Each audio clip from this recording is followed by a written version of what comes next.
Salut les amis, Salut. nouvelle vidéo aujourd'hui avec le frère. Et puis donc là, on va vous parler d'un autre sujet, mais qui est complémentaire à une autre vidéo qu'on Ouais, avait on va faite. évoquer les avantages et inconvénients des immeubles de rapport. Ouais. Vous allez comprendre à travers cette vidéo que les immeubles de rapport, c'est Ouais. pas fait pour tout le monde. Ouais, Et il y a c'est de vrai. quoi. Et d'ailleurs, je vous invite à regarder une autre vidéo qu'on avait faite. C'était sur notre stratégie immobilière. Ouais.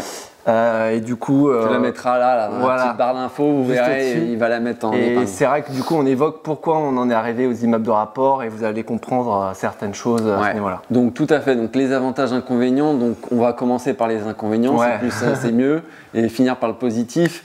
Donc les inconvénients, déjà de base, il y a des gros problèmes en termes déjà de financement, c'est-à-dire Ouais. en termes de capacité d'emprunt, effectivement, c'est plus les mêmes montants entre des appartements et effectivement des immeubles de rapport. Après, attention, il y a une distinction entre effectivement si vous achetez des appartements avec pas mal de mètres carrés dans des très grosses villes, effectivement le prix va être corrélé par rapport à si vous êtes dans des zones tendues ou pas. Et Ouais, effectivement, c'est si vous achetez des immeubles dans des petites villes, donc bon, il y a quand même ça à prendre en compte. Ouais. Mais Généralement, de base. dans la généralité, vous allez forcément payer plus cher qu'un appartement. C'est Donc clair. voilà, en termes de financement plus compliqué, en termes de capacité d'endettement. Ouais. Voilà, effectivement, après, bon, je pense que tu peux le dire, en termes de stress, Ouais, d'énergie, c'est clair. enfin voilà, il y a ça. Vous allez avoir beaucoup plus de travail que forcément, vous avez 4-5 appartements d'un coup, plutôt qu'un appartement tout seul, vous allez évidemment avoir beaucoup plus de travail, beaucoup plus de stress. Je peux vous dire, on est bien placé pour le savoir. Ouais, c'est vrai. Et beaucoup plus de temps justement à consacrer à votre projet. Enfin, nous, si vous ne le savez pas, tous les week-ends, on était Ouais. sur place. Même des fois la semaine. Voilà, que ce soit le suivi des travaux, que ce soit le montage des meubles, etc. Ouais. Vous imaginez bien que 9 appartements pour le premier immeuble et 2 autres pour le second, c'était du temps à consacrer. On a eu des gros week-ends. Ouais. Pendant un an, tous les week-ends, quoi. Ouais, et c'est des ça. gros week-ends. C'est ça. Donc ça, de toute façon, après, on vous l'apprend pas. C'est clair que forcément, le jeu en vaut la chandelle. Enfin voilà, derrière, il y a beaucoup de boulot, mais Ouais, derrière, c'est clair. effectivement, enfin voilà. Autre Donc, inconvénient, ouais. c'est que vous avez vraiment des risques beaucoup plus importants. C'est-à-dire que s'il y a un incendie, forcément, ça n'impacte pas un appartement, ça impacte plusieurs appartements. Et là, il faut bien être assuré, etc. Ouais, que ce soit un incendie, enfin je sais pas, un ouragan, une tornade, une inondation, on a eu le cas dans le sud de la France. Enfin voilà, ça peut être n'importe quoi. Et donc, faut être. Effectivement, vous êtes propriétaire de l'immeuble, donc il se passe même un petit truc, vous êtes impacté à 100% Voilà. et pas à 20%, type si vous êtes dans une copropriété, etc. Et ça peut être des gros montants, type il faut refaire la toiture, etc. Vous êtes le propriétaire de l'immeuble, c'est à vous de tout. Toutes les charges vous incombent à vous à 100%, etc. Donc effectivement, tu as rebondi là-dessus. Après, il y a toutes les charges. Ouais. Donc ne serait-ce que les taxes, taxes foncières, etc. Là, c'est des gros montants. On vient d'en payer une là, pour notre premier immeuble qui est de 4 000 euros. Voilà. Donc ça voilà, fait mal. c'est pas des petits montants. Ça fait mal. En termes de charges d'ordures ménagères, mais je crois que c'est à 1600 euros notre immeuble là de 9 apparts. Donc voilà, c'est des charges énormes. L'eau, on n'a pas encore reçu la facture, mais je pense que ça va. Mais voilà, c'est des charges de plusieurs milliers d'euros. C'est pas des petites centaines d'euros par-ci par-là. C'est des milliers d'euros. Donc forcément, il faut le prendre en compte. De toute façon, après, vous le prenez en compte dans vos calculs de rentabilité, etc. Ouais, on en a parlé brièvement, mais du coup, autre inconvénient, c'est que les travaux de maintenance et d'entretien, évidemment, c'est à votre charge puisque vous êtes le seul propriétaire. Et forcément, comme c'est pour un immeuble, pour plusieurs appartements, forcément, c'est des gros travaux, c'est de l'entretien, vraiment, vous payez des sommes conséquentes, type la toiture, s'il y a une grande surface, vous payez 30, 40, voire des fois plus, 40 000 euros. C'est pour ça que je pense que de base, il faut que vous prévoyez, si effectivement vous voulez acheter des immeubles de rapport, je pense prévoir peut-être 5-10% de vos revenus totaux à l'année au cas où effectivement s'il y a des travaux à faire. Une épargne type entretien, maintenance parce que plus vous avez d'appartements et plus ça va vite à rénover. Combien même vous les avez refaits à neuf, j'entends bien, mais effectivement peut-être sous 2-3 ans, il commencera à y avoir des petites choses à faire et après il y aura un roulement et forcément, si vous n'avez pas prévu de base un petit et nous, c'est ce qu'on fait là-dessus. Et nous, c'est ce qu'on fait actuellement. On essaie d'épargner voilà, tous les mois. Forcément, comme vous le savez, on a un cash flow positif, ce qui est cool. Mais le but du jeu, c'est de ne pas tout dépenser, attention, d'épargner quand même un minimum, comme tu l'as dit, 30%, c'est plutôt pas mal, et de le garder sous le coude parce qu'il va y avoir déjà les frais fixes qui arrivent au fur et à mesure.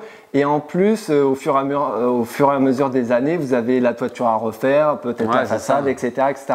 Donc, il ne faut pas tout dépenser et économiser, garder sous le coude. Ouais, exactement. Je pense qu'on a fait le tour sur les inconvénients. Non, j'en ai oublié. Non, t'en as oublié. Autre inconvénient, c'est que c'est plus difficile à la revente. C'est-à-dire pourquoi? Parce que comme vous êtes propriétaire d'un immeuble, forcément, si vous voulez le revendre, ça sera généralement pour des investisseurs. Tout à fait, puisque c'est pas monsieur et madame tout le monde qui va acheter un immeuble avec 5-6 appartements, etc. Mais donc, effectivement, ça, c'est à prendre en compte. De toute façon, effectivement, de base, il faut le prendre en compte, mais vous le savez très bien que si vous achetez un immeuble, dans ce cas-là, si vous voulez revendre le lit, enfin, on va en reparler. Auquel cas, revendre à la découpe. Ça, on va en reparler. C'est dans les avantages. Donc ensuite, les avantages, on est d'accord. Voilà, c'est ça. Les avantages, de base, effectivement, lors des prospections et lorsque vous allez vouloir acheter un immeuble de rapport, déjà, on l'a déjà dit dans plusieurs vidéos, vous avez un prix de gros, forcément. On en a parlé, Vous avez un prix de gros qui est très avantageux que si vous divisez appartement par appartement, effectivement, vous voyez la différence. C'est clair. Des personnes que ce soit du coup au prix à l'achat, du coup à la vente du bien.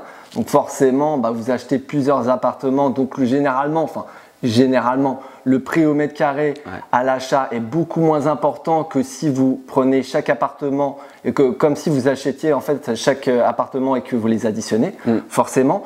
Que ce soit à la négociation, si par exemple il y a des travaux à refaire, etc., il y a des inconvénients au niveau de l'achat, vous jouez là-dessus et du coup vous négociez pour plusieurs appartements, pas pour un seul. Donc forcément, la négociation, vous avez un prix de gros qui est fait automatiquement. Et c'est pareil pour les travaux, c'est exactement le même principe. Vous avez une surface beaucoup plus importante que si vous prenez un appartement tout seul. Par exemple, 4 appartements, je ne sais pas, ça peut facile atteindre les 100 mètres carrés. Forcément, les travaux, vous êtes plus à même à négocier avec votre artisan ou avec plusieurs entreprises. Exactement. Et ce qui est top, je pense qu'on l'a dit dans pas mal de vidéos, c'est que vous êtes le maître des lieux, vous êtes le propriétaire. Donc il n'y a pas de règles de copro, etc. Bon, effectivement, c'est un gros avantage. C'est un gros avantage. Nous, on le voit parce qu'on a maintenant 2 immeubles et voilà, vous pouvez faire ce que vous voulez. C'est-à-dire que là, notre deuxième immeuble, on a tout mis en location courte durée, on a mis des placards pour la courte durée, on n'a pas demandé à faire. Voilà, vous n'avez pas de souci de déranger le locataire d'à côté, il n'y a aucun souci là-dessus. Et c'est à vous, vous êtes le maître des lieux, donc vous pouvez vraiment faire ce que vous voulez. C'est clair. Et ça, c'est top. Autre gros avantage, du coup, c'est qu'il y a beaucoup moins de concurrence à l'achat. Pourquoi on l'a dit précédemment pour les inconvénients, forcément ça va intéresser généralement que des investisseurs. Donc vous éliminez déjà 95% de la population. Comme on vous a dit, c'est pas monsieur et madame tout le monde qui va acheter des immeubles. Donc forcément, vous allez avoir beaucoup moins de concurrence. Même si dans les villes rentables, généralement vous allez trouver beaucoup d'investisseurs. Mais de base, vous allez éliminer toute la population parce qu'ils ne vont pas être intéressés par des immeubles, tout simplement. Exactement. Donc ça, c'est un gros point. Ensuite, on l'a un peu dit, mais effectivement, donc gain, nous, on vous avait dit, il y a 3 facteurs qui sont énormes, je trouve, c'est en termes de gain. Donc gain, comme on l'a dit, d'argent, mais gain de temps. Et gain d'énergie, c'est quelque chose, vous mutualisez votre énergie lorsque vous allez chez le notaire, etc. qu'il faut prendre en compte. Et ça, c'est un énorme avantage si vous faites des immeubles de rapport que des appartements. Et nous, on l'a vu, on l'a ressenti au bout d'un an. Effectivement, on a fait une doublette, donc on a fait 2 immeubles en même temps.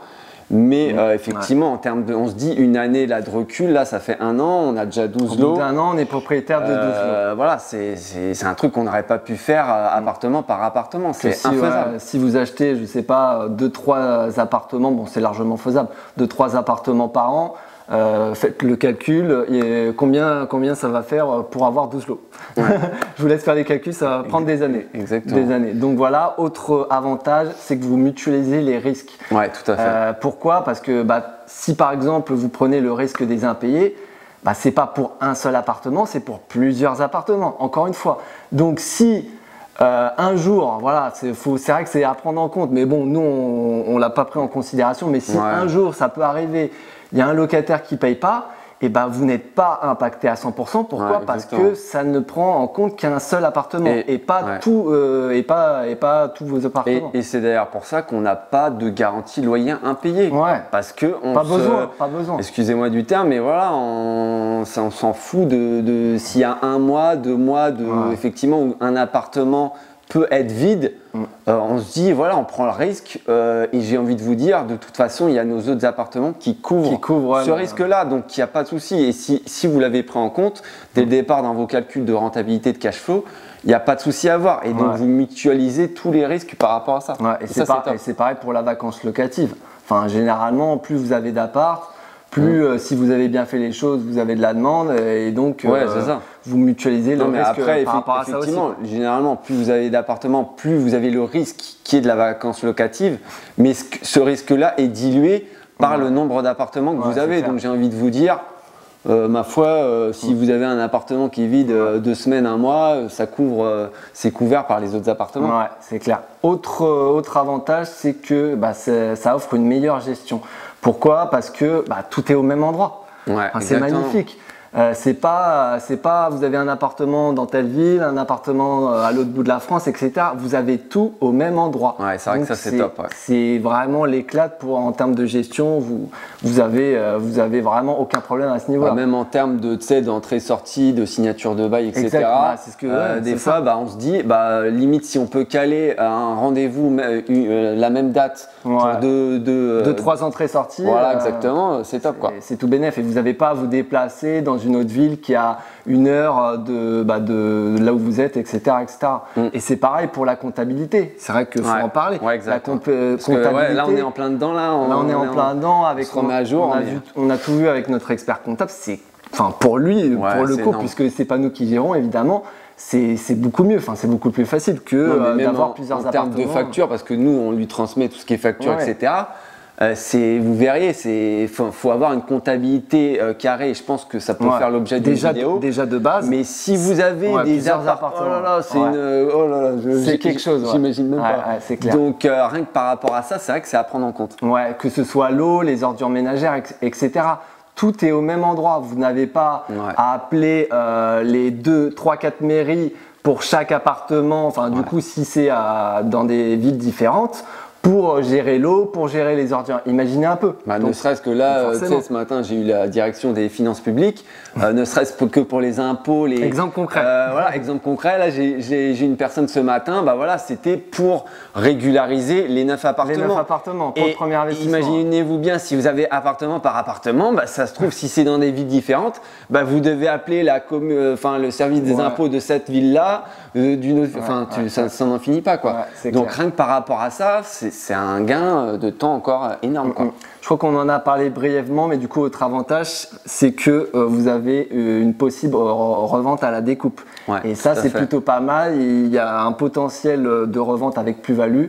Et ça peut être pas mal si vous avez l'objectif de revendre, je sais pas, dans X années. Ça peut être un paramètre à prendre en compte. C'est en tout cas un gros avantage. Tout à fait. Dernier avantage, et ça c'est quelque chose à pas négliger, c'est forcément que vous avez un potentiel de cash flow et de rentabilité beaucoup plus important par rapport à tout ce qu'on a dit avant, tous les avantages qu'on a dit avant. C'est-à-dire que c'est un prix de gros, donc forcément la rentabilité est plus importante, etc. Les frais, vous pouvez les réduire, etc.